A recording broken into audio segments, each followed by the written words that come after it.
The Morning Brew. The Morning Brew. The Morning Brew. With DJ Tommy G. With DJ Tommy G. 89.5 radio, the way it should be. 89.5 Subic Bay Radio. We are coming to you live from the #1 tourist destination in Central Luzon for 11 straight years now. Tama ba, Kuya Zosimo? 11 straight years na tayo. Ang lupit, no?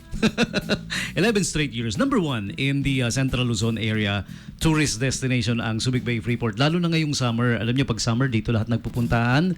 Dito lahat nagsiswimming. Dito naglulundagan sa dagat. Subic Bay Freeport for you. Okay?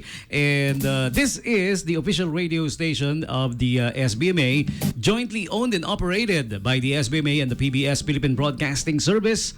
Okay, coming to you live from the Subic Bay Freeport Zone, 89.5 Subic Bay Radio. Welcome to the Morning Brew Radio Show. You're with DJ Tommy G, the Hitman. And for those who are driving right now, have a safe drive. Alam niyo naman dito sa Subic Bay Freeport, napakahigpit when it comes to traffic discipline, our anti-littering campaign. It's for everybody's sake din naman, ano?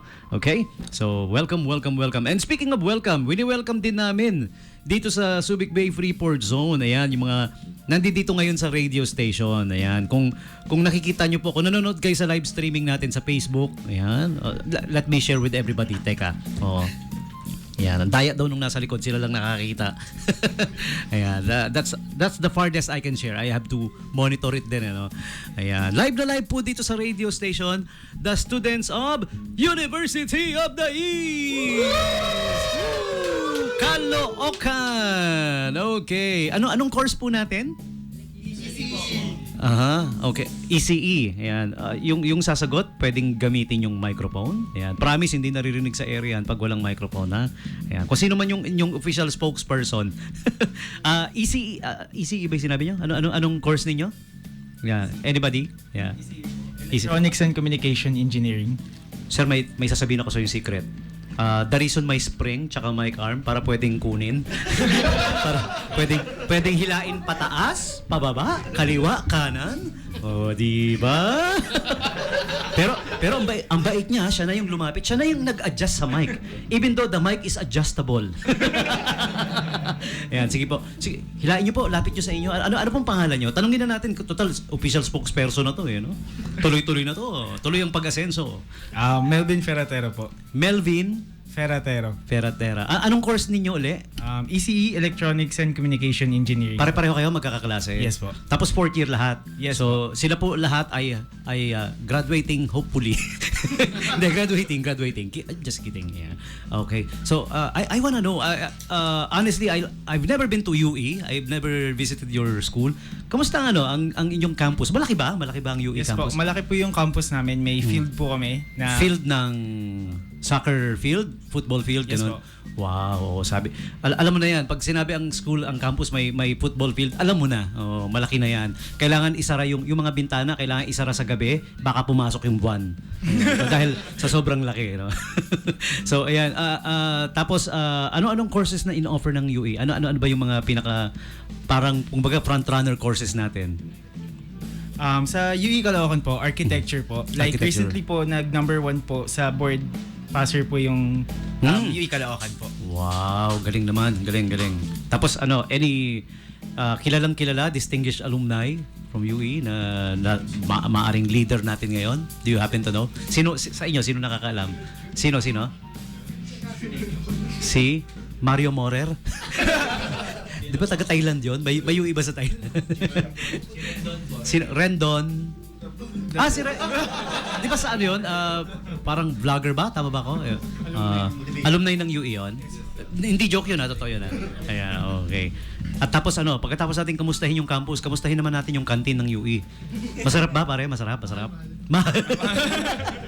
Tatanungin ko pa naman sana, may offer ba na mura na, nauutang pa. Mahal kagad yung sagot. Pero masarap naman kahit mahal. Masarap naman. Yun, nice. Okay. O sige, total graduating students kayo, no? Kunyari, graduate na kayo. Kunyari, ilang? Good luck. Hindi, joke. Kunyari, graduate na kayo. Ano yung pinakamamimiss nyo sa UE, pare? Pare. Ano yung pinakamamimiss ninyo? Anybody can answer. Grab the mic. Sige, go ahead. Kung sino gusto sumagot. Sabi ko, grab the mic. Huwag nyo ipasa. Huwag kayo magpasahan. Anong pinakamamimiss nyo sa UE pag graduate na kayo? Ha? Yung Actually, hindi UE, yung sa labas ng UE. Yung mga karinderya doon.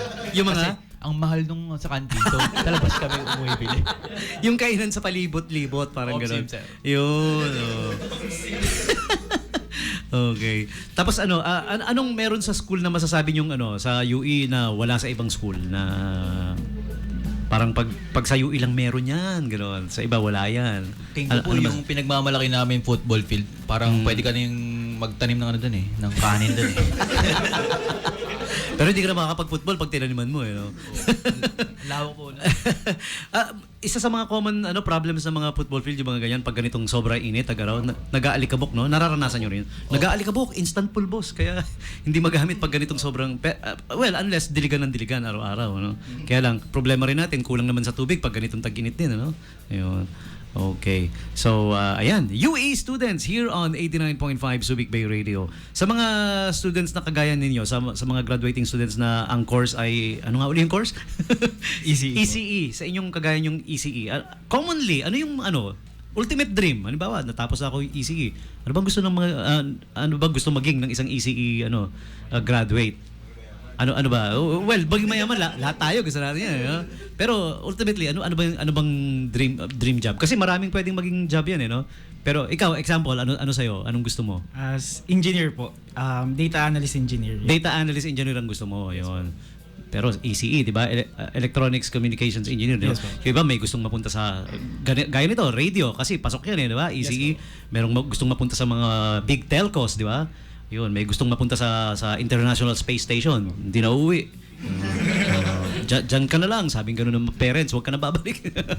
Yun. Tapos, kayo, baka may gusto namang sumagot dyan sa parte dyan. Ano sa inyo?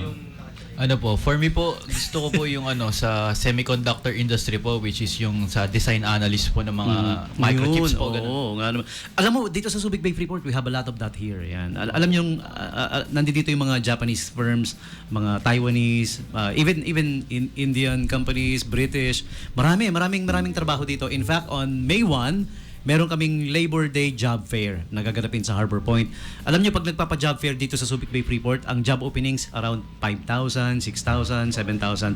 This coming May 1, around 6,000 ang job openings namin. Lagi hindi namin napupunuan, mga kalahati lang. Kaya darating na May 1, gusto niyo mag-apply? Punta kayo ha. May 1 po yon sa Harbor Point Ayala Mall. Ayan, okay. Alright, so next stop ninyo for Subic Bay Freeport is, ito lang ba? After this, wala na? Mang inasal. KFC. Uy, kainan na. Ayan. Pero Subic Bay Freeport lang ang destination nyo? Hindi nalilipat na ibang like Baguio or... Tarlac. Dadaan pa kayong Tarlac. Ayan. Yun. Alam nyo, nakakaingit na kamo yung mga field trip ang tawag dito. Hanggang ngayon ba tinatawag nyo pa rin field trip? Educational tour na. Yun. Noon field trip. Pero alam nyo na, pag sinabi field trip, alam nyo, yun na rin yun. Nung panahon ko, ayan na, lumabas na yung edad na yun. Nung panahon ko, field trip ang tawag namin. Tapos ang pupuntahan lang namin, paggawaan ng Crayola. Tapos uuwi na. Minsan, Aguinaldo Shrine. Hindi, nung time ko, wala pang gardenia, pare. Wala pang Julie's Bake Shop, wala pang ganun. Kaya talagang pinupunta namin Crayola. Kung hindi Crayola, paggawaan ng Mongol. Yun. Yun. Tapos minsan napapadaan ng Intramuros kunyari, tapos uuwi na. Okay. Alright, so kids, I'm not gonna hold you long dahil alam ko may ibang tour pa kayo. Tapos meron pa tayong mga Sir Zosimo, ilan ba? Mga 4 na bus pa ba to? Marami kayo, no? Ilang bus ang UE na nagpunta rito ngayon? Mga 4 yata, no? Tama ba ako? May 2 na kanina. Yeah. Alright, anyways, ayan. We'd like to thank you guys for making 89.5 a part of your stop. By the way, this station is the official FM station ng SBMA and jointly owned and operated by SBMA and PBS. Ayan. Maraming salamat for dropping by. And enjoy Subic. Masarap dito sa Subic. Ayan. Thank you! UE! Yay! Oh, by the way, nakatag yung official Facebook page ng UE. If you guys wanna catch it, yung mga parents nyo, baka gusto kayong mapanood, sabihin nyo, puntahan na lang yung live video sa 89.5 Subic Bay Radio. Sinare din ko sa kanila yung my page. Pero yung page nyo, nakatag sa page ko, kaya makikita nyo doon. Pwedeng mga parents nyo, mga relatives nyo, pwedeng i-replay over and over pag natapos na yung live video, di ba? Ayan. Okay, so once again, thank you UE students. Maraming salamat.